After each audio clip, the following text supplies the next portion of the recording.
നമസ്കാരം. ഇക്കരയാണെൻ്റെ മാനസം എന്ന ചിത്രത്തിൻ്റെ വിശേഷത്തിലൂടെ ഈ എപ്പിസോഡ് കൂടി നമുക്ക് പോകാം. രാഷ്ട്രീയക്കാരനിൽ നിന്ന് വ്യത്യസ്തമായി ഒരു സിനിമാക്കാരൻ്റെ ജാടയൊക്കെ വേഷവിധാനങ്ങളിൽ കാണിച്ച എൻ്റെ ചിത്രമാണ് ഇക്കരയാൻ്റെ മാനസം. ധാരാളം നല്ല സുഹൃത്തുക്കൾ, Oraval Krishnan executive, associate director Shri Latheef അടക്കം, ബൈജു പുതിയറടക്കം നിരവധി സിനിമാ സുഹൃത്തുക്കളെ എനിക്ക് വീട് കിട്ടിയത് ഇക്കരയാണെൻ്റെ മാനസത്തിലൂടെയാണ്.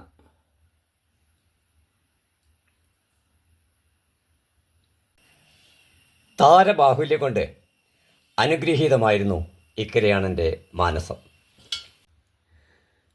ജഗതി ശ്രീകുമാർ, മാള അരവിന്ദൻ, കലാഭവൻ മണി, ഇന്ദ്രൻസ്, പ്രേംകുമാർ, സൈനുദ്ദീൻ, കുതിരവട്ടം പപ്പു, മോഹിനി തുടങ്ങിയ ഒരുപാട് താരങ്ങളെ ഈ ചിത്രത്തിലൂടെ പരിചയപ്പെടാൻ കഴിഞ്ഞത് വലിയ ഭാഗ്യമായി എനിക്കന്ന് തോന്നിയിട്ടുണ്ട്.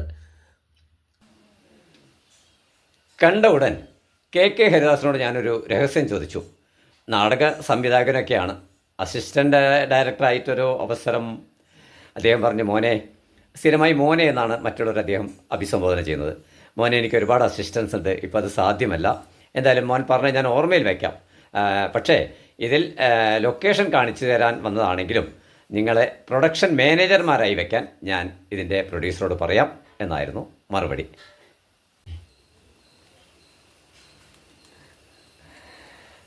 ലൊക്കേഷൻ വിശേഷം ഭാരതപ്പുഴയിലാണ്.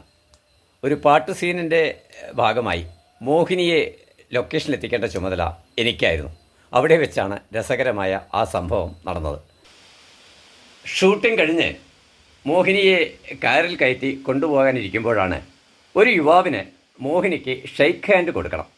അവൻ കൈ നീട്ടി നിൽപ്പാണ്. മാത്രമല്ല, മദ്യലഹരിയുടെ അങ്ങേ അറ്റത്താണ് ആ യുവാവ് നിൽക്കുന്നതും. ആൾക്കൂട്ടം കൂട്ടച്ചിരിയാണ്. മോഹിനി ആകെ ഭയന്നും പോയി. ഒടുവിൽ അവനെ ചുമലിൽ ചേർത്ത് പിടിച്ച്, സുഹൃത്തെ, താങ്കളിങ്ങനെ മദ്യവെച്ചുകൊണ്ട് അവരാകെ പേടിച്ചിരിക്കുകയാണ്. നാളെ വീണ്ടും ഇവിടെ ഷൂട്ടിംഗ് ഉണ്ട്. മദ്യപിക്കാതെ ചേട്ടൻ വരികയാണെങ്കിൽ ഷെയ്ക്കൻഡ് മാത്രമല്ല, ചേട്ടനെ ചേർത്ത് പിടിച്ചൊരു ഫോട്ടോ കൂടി എടുക്കാൻ ഞാൻ സൗകര്യം ചെയ്തുതരാമെന്ന് ഉറപ്പ് കൊടുത്തപ്പോഴാണ് ചേട്ടൻ പറഞ്ഞത് ഞാൻ വിശ്വസിക്കുന്നു. മോനി, ഓക്കെ, ബൈ, മോഹിനി ടാറ്റ എന്നൊക്കെ പറഞ്ഞ് ഇവൻ്റെ ഒരു ആക്ഷനൊക്കെ കഴിഞ്ഞ് ഒരു വിധത്തിൽ മോഹിനി അവിടുത്തെ കാറിൽ കയറ്റി കൊണ്ടുപോയതാണ് ഓർമ്മയിൽ നിൽക്കുന്ന ഒരു സ്വന്തം നാട്ടിലെ ഷൂട്ടിങ്ങിൻ്റെ ഒരു അനുഭവം എന്ന് ഞാൻ ഇപ്പോൾ വീണ്ടും പറയുകയാണ്. എന്തായാലും ഷൂട്ടിംഗ് കഴിയുമ്പോഴേക്ക് ഡയറക്ടർ കെ ഹരിദാസിൻ്റെ ഒരു പ്രിയപ്പെട്ട സുഹൃത്തായി മാറാൻ എനിക്ക് കഴിഞ്ഞു എന്നുള്ളത് ദൈവം എനിക്ക് തന്ന ഒരു അനുഗ്രഹമാണ്. ആരോടും ഒരു 10 മിനിറ്റ് പെരുമാറിക്കഴിഞ്ഞാൽ അവർക്ക് നമ്മളോട് നല്ലവനാണെന്നൊരു തോന്നൽ വരുന്നത് എനിക്ക് എൻ്റെ മുഖത്ത് തന്നിട്ടുള്ള ഒരു ഭാവമാണെന്ന് ഞാൻ എപ്പോഴും സർവേശ്വരനോട് നന്ദി പറയാറുണ്ട്. എന്തായാലും റെയിൽവേ സ്റ്റേഷനിൽ വെച്ച് അവസാനം AC കോച്ചിൽ ഡയറക്ടറെയും BC അശോകനെ സ്ക്രിപ്റ്റ് റൈറ്ററെയൊക്കെ കയറ്റി വിടുമ്പോൾ വളരെ രഹസ്യമായി ഞാൻ കേക്കയോടൊരു കാര്യം പറഞ്ഞു. സാർ, ഞാൻ നാടകങ്ങൾ കുറേ രചിച്ചിട്ടുണ്ട്. ഒരു സിനിമയ്ക്ക് കഥ എഴുതുക എന്നുള്ളത് എൻ്റെ ഒരു സ്വപ്നമാണ്. മനസ്സിൽ ചില കഥകളുണ്ട്. അപ്പോൾ സാർ അതൊന്ന് ഓർമ്മയിൽ വെക്കണം എന്ന് ഞാൻ പറഞ്ഞു.